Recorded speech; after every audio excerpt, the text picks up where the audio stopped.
வரும். தண்டுக்கீரையோட நன்மைகள். இந்த தண்டுக்கீரையை பொதுவா சமைக்கிறப்ப பாத்தீங்கன்னா அதோட இளம் தண்டு மற்றும் கீரை ரெண்டையும் சேர்த்து தான் சமைக்கிறாங்க.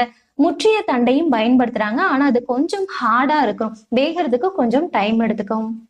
தண்டுக்கீரையில பாத்தீங்கன்னா vitamin A, vitamin C, phosphorus, calcium, iron, தாமிரச்சத்து, மணிச்சத்து, மாவுச்சத்து, கொழுப்பு சத்து, நார்ச்சத்து, thiamine, riboflavin, nicotinic acid, oxalic acid, புரதம், தாது உப்புக்கள், மெக்னீசியம், சோடியம், பொட்டாசியம், கந்தகம், குளோரின் போன்ற சத்துக்கள் நிறைந்திருக்கு. காலையில சாப்பிடுறது ஸ்கிப் பண்றதுனாலையும், மேலும் காலை உணவை ரொம்ப லேட்டா எடுத்துக்கிறதுனாலையும், அது மட்டும் இல்லாம ஃபாஸ்ட் ஃபுட் சாப்பிடுறதுனால இந்த மாதிரி பல காரணங்களால வயிற்றுல புண்கள் ஏற்படலாம். இதுக்கு தண்டுக்கீரை ஒரு சிறந்த மருந்தா இருக்கு. இந்த கீரையை தொடர்ந்து நம்ம சாப்பாட்டோட சேர்த்து சாப்பிட்டுட்டு வரப்போ இந்த வயிற்று புண்களை குணமாக்குது.